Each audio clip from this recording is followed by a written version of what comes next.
हो, तुम्ही या आधी मला मनू काय तुम्ही नीट बसा, मला सांगायचंय तुम्हाला. बसा. काय बाई ही मुलगी काय झालं मनू? काही प्रॉब्लेम आहे का? नाही प्रॉब्लेम नाही. इनफॅक्ट मी प्रॉब्लेम सॉल्व्ह केलाय. काय बोलतेस?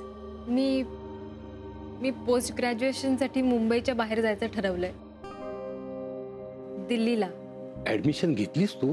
नाही मी एंट्रन्स एक्झाम दिली होती ना, तिचा रिझल्ट आलाय आणि काही दिवसात ऍडमिशन होईल.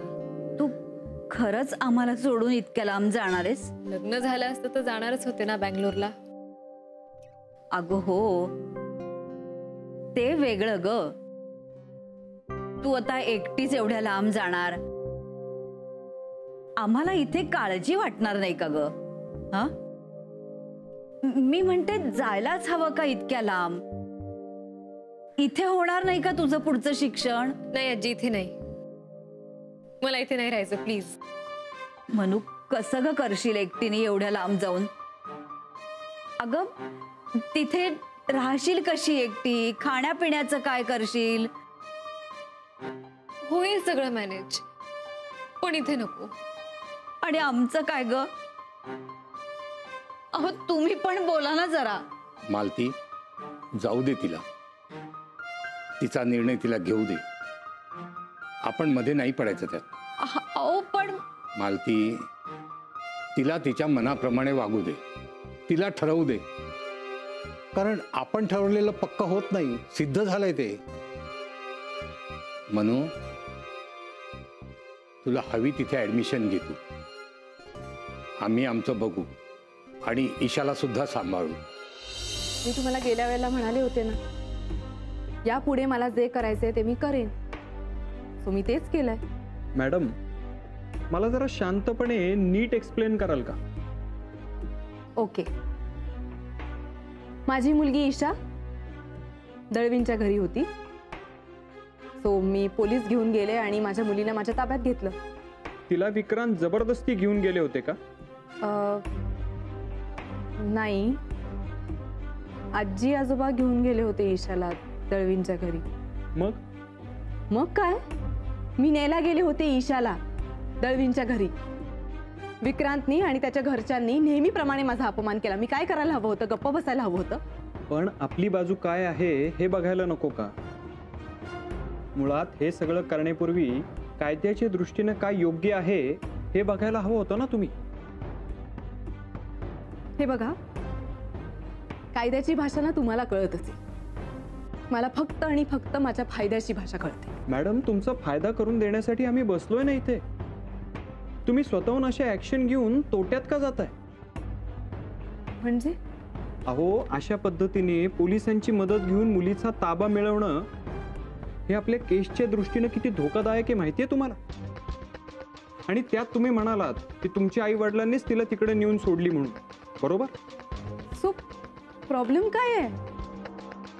माझ्याकडे सुद्धा भरपूर मुद्दे आहेत वादाचे मांडायला. आणि मी असं म्हणू शकते ना की गरजेपेक्षा जास्त वेळ त्यांनी ईशाला त्यांच्या ताब्यात ठेवलं होतं, सो मी घेऊन आले असा दावा करू शकते मी. आणि मुळात मी हतबल आहे, दुर्बळ आहे असं दाखवू शकते ना, आणि तेच मी करतेय.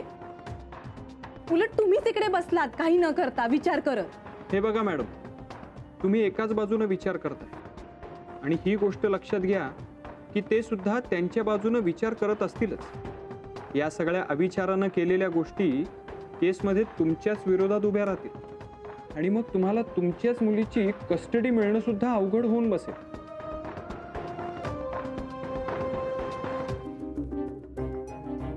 त्या सगळ्याला मी जबाबदार आहे विक्रांत, आणि तूही.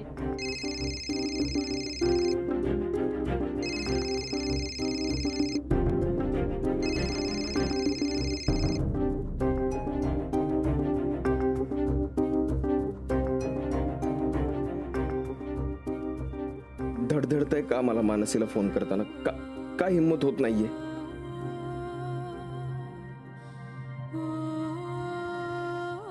सलील काय म्हणाला असेल तिला? आत्या मला म्हणाली तेच का? तेच मानसीला सांगितलं असेल का सलीलने?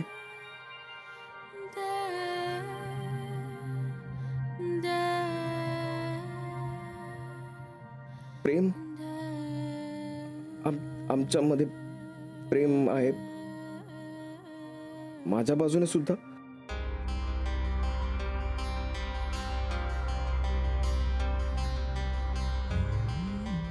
इतकं अस्वस्थ का झालं हेच कारण असेल का?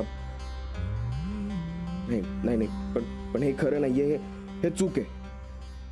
हे चूक आहे. माझ्या मनात हा विचार कधीच आला नाहीये. आणि मानसीला पण तसंच वाटत असेल ना. तसंच वाटत असेल मानसीला, म्हणून ती माझ्याशी बोलत नाहीये. पण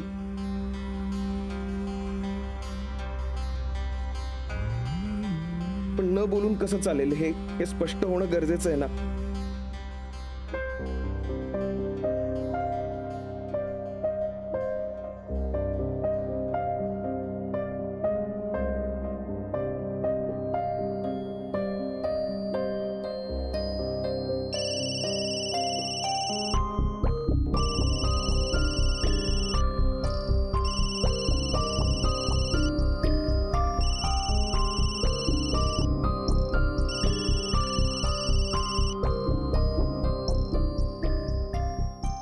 हॅलो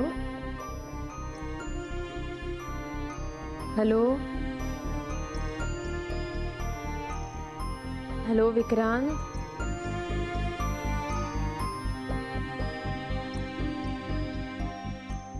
तिचा आवाज ऐकल्यावर धडधड का वाढली माझी? का हिम्मत होत नाहीये? बोललं तर पाहिजे.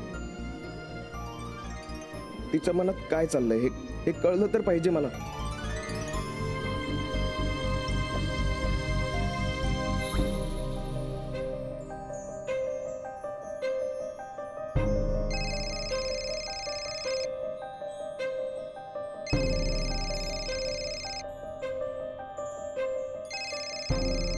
कुठल्या तरी वेगळ्याच वळणावर गेलंय सगळं.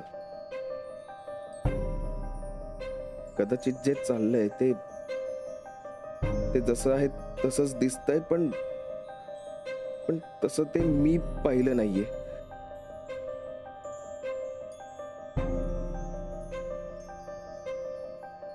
पण तरी मग मला हे का नाही जाणवलं? आणि जर माझ्या मनात तसं काही नाहीये आणि मला जाणवलं सुद्धा नाहीये, तर मग मानसीचा फोन आल्यावर धडधड का वाटते? काहीच कळत नाहीये. काहीच कळत नाहीये मला. पुढेही जावंसं वाटत नाहीये आणि मागेही आहे तिथेच थांबलोय मी. पण नाही, इथेच थांबून नाही चालणार. काय करू मी? काय करू?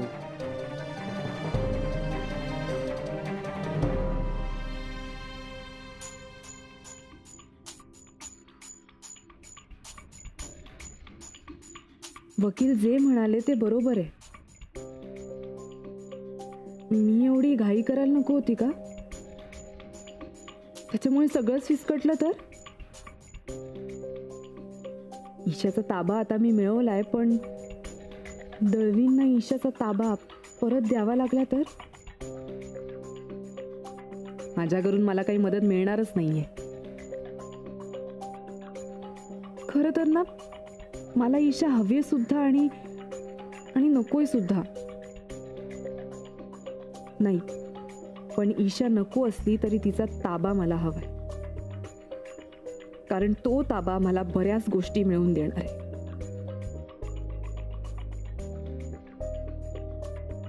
काही झालं तरी ईशाला इथेच ठेवणं फार गरजेचं आहे, माझ्याजवळ.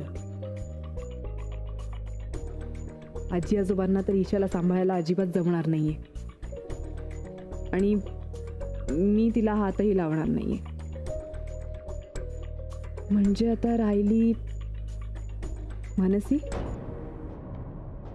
येस, काहीही झालं तरी मानसीला ईशासाठी तयार करायलाच हवं. एका अर्थी बरंच झालं सलीलने लग्नाला नकार दिला ते. कारण जर मनू गेली असती तर ईशाला कोणी सांभाळलं असतं. असो, पण आता काहीच प्रॉब्लेम नाहीये. सो जरा परत एकदा विचार कर. इतकं गरजेचं आहे का जाणं? आजी, माझा निर्णय पक्का झालाय. अगं पण हे खूप तडकाफडकी होत आहे असं नाही का वाटत आहे तुला? हे बघ, मी आता लगेच जात नाहीये. आहे काही दिवस अजून इथे. आणि आजी आजोबा, तुम्ही आता मला अडवू नका प्लीज. मी काही निर्णय घेतलेत, विचार केलाय, करू द्या मला. एक मिनिट, मला प्लीज कोणीतरी सांगेल का की इकडे कसलं डिस्कशन चाललंय? कुठे जायची तयारी चालली आहे? दिल्लीला. That's great. फिरायला चाललीस तू? आजी, काय आहे हे? जाऊ दे की तिला फिरायला. त्या बिचारीने 4 दिवसही स्वतःसाठी काढायचे नाहीत का? तू जाग. मी 4 दिवसांसाठी नाही जाते, शिकायला जाते तिथे. किमान 3 वर्ष. तू काय बोलतेस? या मनस्थितीत मी जोक करेल असं वाटतं तुला? Mansi, have you lost it? तू असा कसा डिसिजन घेतलास अचानक जायचा? का? काय प्रॉब्लेम आहे? आहे ना प्रॉब्लेम. हा प्रॉब्लेम आहे ना? ह्या प्रॉब्लेमचं काय करायचं? म्हणून तू गेलीस तर हिला कोण सांभाळणार आहे? तो तुझा प्रश्न आहे ताई. मी माझे प्रश्न सोडवते, तू तुझे सोडव. कसे सोडवू मी प्रश्न? आणि हा जिवंत प्रश्न मी कसा सोडवू? तुला तिला सांभाळायचंही नाहीये, विक्रांतकडेही पाठवायचं नाहीये. आता आजी आजोबांना तिला सांभाळणं जड जाणार आहे. पण ह्या सगळ्यात मी काय करू? आणि मी असं कधीच म्हटलं नाही की मी हिला सांभाळणार नाही म्हणून. इथे असते तर मी ते आवडीने केलं असतं, पण आता नाही. आता माझा निर्णय पक्का झालाय आणि मी इथे नाही राहणार. आता हे नवीन चॅलेंज आहे माझ्या समोर. तुम्हाला कोणालाही मला मदतच करायची नाहीये का? काय झालं पिल्लू? आणि तिला इकडे. बताई, काय झालं? का रडतीयेस तू? कशाला रडतीयेस? ती मानसी तिकडे माझं डोकं खाते, तू कशाला डोकं खातेस आता परत? हा मोना, अगं हे काय चाललंय काय तुझं? हे असं बोलतात का बाळाशी? हा, मूर्ख कुठली. आधी तिला सांभाळायला शिक स्वतः. आई होणं इतकं सोपं नाहीये, कळलं का? नाही नाही, हे बघ, समजा एखादी कठीण केस तुझ्या समोर आली हॉस्पिटलमध्ये आणि 2 क्षण तू गोंधळून गेलास, तुला कळत नाही नेमकं काय करावं, तर तू काय करशील? हॉस्पिटलमध्ये एखाद्या तुझ्या वॉर्डबॉयला वगैरे विचारशील का तुझ्या ज्ञानाचा उपयोग करून तू उत्तर शोधशील? बाबा, तुमचं बरोबर आहे. आजपर्यंत मी अनेक कठीणातल्या कठीण केसेस सोडवल्यात,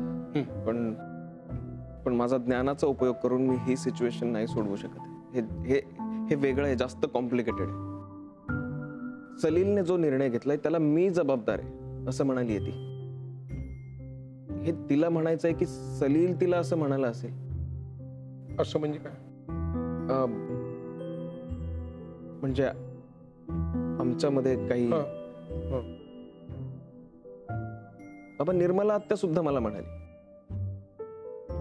की मानसीमध्ये आणि माझ्यामध्ये तिला एक वेगळी जवळीक जाणवत होती. आता सलीललाही असं काही जाणवलं असेल का? तू विचारलंस का मानसीला तसं? नाही, मी नाही विचारू शकलो तिला. स्वतःला विचारलंस एकदा? बाबा, तुम्हाला काय वाटतं? काय विक्रांत, मला काय वाटतं याचं उत्तर मी देईन तुला, पण तू तसं मला विचार नकोस. खरं तर तू कुणालाच तसं विचार नकोस. कसं असतं बघ, एखादं चित्र असतं, ते चित्र 4 जण बघतात ना, तेव्हा ते 4 अर्थ सांगतात. आणि त्या चौघांनाही आपला अर्थ बरोबर आहे असं वाटत असतं. उत्तर विचारायला लागलंस तर त्यात अडकून जाशील, गोंधळून जाशील, काही मिळणार नाही तुला त्यात. मग मग कसं आहे की 4 लोक 4 अर्थ सांगतात, पण समजा मूळ अर्थ 5वाच असेल तर, आणि तो अर्थ कोणाला माहिती असेल? एक तर त्या चित्राला किंवा ज्यांनी चित्र काढलंय त्याला, नाही का? म्हणजे हे असं आहे का नाही हे एक तर तुला माहिती आहे किंवा मानसीला माहिती आहे, मला नाही, कुणालाही नाही, निर्मलालाही नाही. म्हणजे तुझ्याकडे पर्याय काय उरतो? एक तर तू स्वतःला विचारायचं किंवा मग मानसीला विचारायचं. नाही ना कळत आहे तुला काय बोलायचं. त्या दिवशी तू मला म्हणालास या जगामध्ये 3च माणसांकडे उत्तर आहे, मी, सलील आणि मानसी. पैकी मला माहित आहे पण मला उत्तर द्यायचं नाही.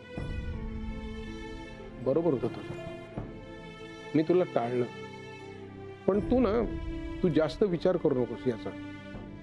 तुला जे वाटतंय आणि त्याच्यावर कसं वागायला पाहिजे याचा निर्णय तू स्वतः घ्यायचास. चित्राचा खरा अर्थ जो तुला वाटतं तोच आहे असं समजायचं. आणि एक गोष्ट लक्षात ठेवी करत, तो निर्णय काहीही असेल, अगदी काहीही, आणि कुणी कितीही विरोध केला ना तरी मी त्या निर्णयाच्या मागे ठामपणे उभा राहील. निर्णयाच्या आणि तुझ्याही मागे एक मित्र म्हणून. तेव्हा नीट विचार कर आणि योग्य तो निर्णय घे.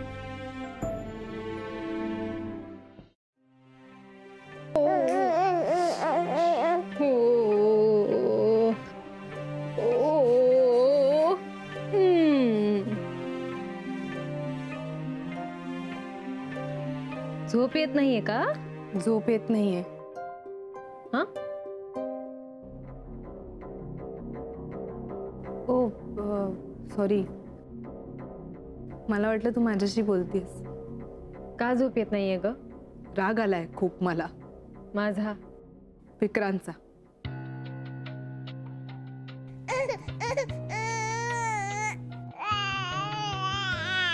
ओ काय काय झालं, काय झालं? ओ लगेच शांत झाली ग. लहान मुलांकडे प्रेमाने लक्ष दिलं ना की ते आपोआप शांत होतात.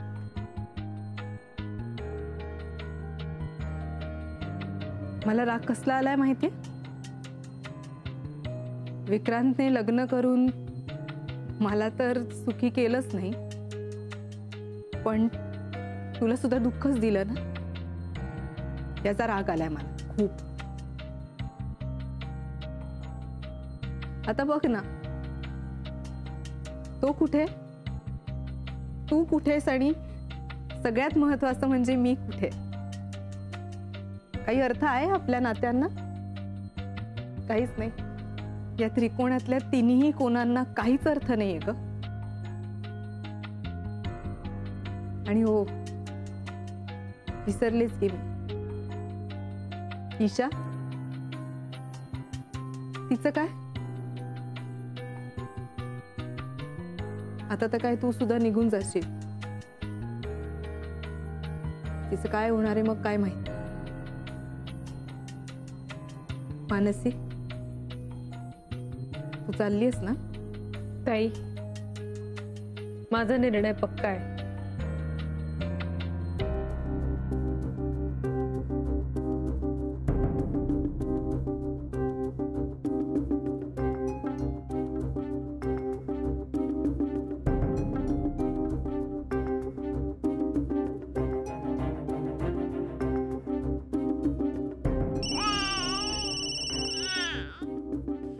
काही नाही पिल्लू.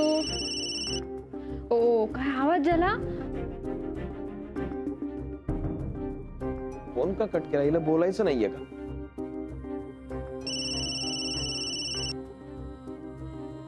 ओ काय झालं पिल्लू? हॅलो ईशू, ईशू पिल्लू. हॅलो. ओ नाही ईशू, ईशू